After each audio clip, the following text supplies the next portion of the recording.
there! Welcome again to Solve My Math Homeworks video solutions. So today we get a radical equation that comes into us. These are pretty straightforward, although you do have to check for extraneous solutions, which everyone hates. So let's get started. Okay, so this says solve, and in the instructions it said check for extraneous solutions. And I know a lot of you don't really know what that means. So let's talk about this. So the key to these is to isolate the radical portion onto one side of the equation and then solve for x, because you have to get rid of the radical before you can do anything. Okay, so we already have this radical portion isolated on the right side of the equation. So that's great. Now, how we get rid of a radical is by squaring, okay? The opposite of square rooting is to square something. And let's do that. So we are going to square both sides, okay? And we are going to FOIL this really quickly. X squared plus 4x plus 4 is what you get. If you don't remember how to do that, we have videos on it. Okay, and when you square a square root, it is the opposite, right? Square rooting and squaring are opposites, so it simply negates the square root when you square it, equals 8x plus 1. Okay, so let's talk about this. The reason that we have extraneous solutions, or the possibility of extraneous solutions, is because we have squared both sides. So these two things are equivalent, but they're not exclusively equivalent. And what I mean by that is, had this said, let's say it said x plus 2 equals the negative solution to the square root of 8x plus 1, this would still be equivalent to that. Now, this isn't what we had, but I'm just saying that this is equivalent, but it's not exclusively. So when we get our answers, we're going to check them to make sure it's not a solution to this, and it's actually a solution to what we want. So when your teacher says, check for extraneous solutions, I know most of you roll your eyes and go, I just got two solutions, here they are. Just if one of them is not correct, then cross it out. But you really do have to check for them, and that's why. Okay, so now we have a quadratic on the left side, linear on the right side. So what we're going to do is move everything over to the side with the quadratic, and we are going to set it equal to 0, because we remember quadratic solutions are in standard form when they are set equal to 0.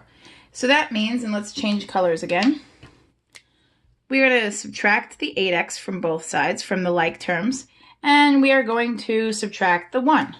Okay, so we're going to get a 0 over on that right side. Okay, so let's clean this up, bring everything down. X squared stayed the same. 4x minus 8x is negative 4x. 4 minus 1 is positive 3 equals 0. Wow, that is not a great 3. Hold on. Okay, there we go. Oh, still not great. All right, so this is our solution. This is our equation we're now going to solve. This is much easier. This is simply a quadratic. So we are going to try to factor. Factoring is easy. So let's try that. So do we have factors of 3 positive? So factors of something that multiplies to be a positive number means both the same signs. So factors of positive 3, so same sign, that sign can be negative, that add to, let's see, that add to negative 4. So if they're going to add to negative 4, they will both be negative. And we do. We have negative 3 and negative 1. Negative 3 times negative 1 is positive 3. Negative 3 plus negative 1 is negative 4. So let's factor. Remember, we bring down our two linear factors. X squared just breaks up into x and x. And remember, we decided negative 3 and negative 1 were the factors we needed. So x minus 3, x minus 1. Okay, remember we set both of these equal to 0 to solve. It's like quadratics never go away once you learn them, because they don't. Add 3 to both sides here, you get x equals 3. Add 1 to both sides here, you get x equals 1. Okay, I said we had to check them, so let's check them. Okay, let's just move this up here. Okay, so our original equation, I'll write it again.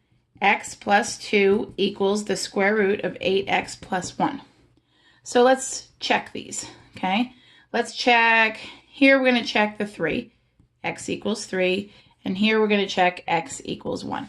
So if we get 3 plus 2 equals the square root of 8 times 3 is 24 plus 1, we get 5 equals the square root of 25.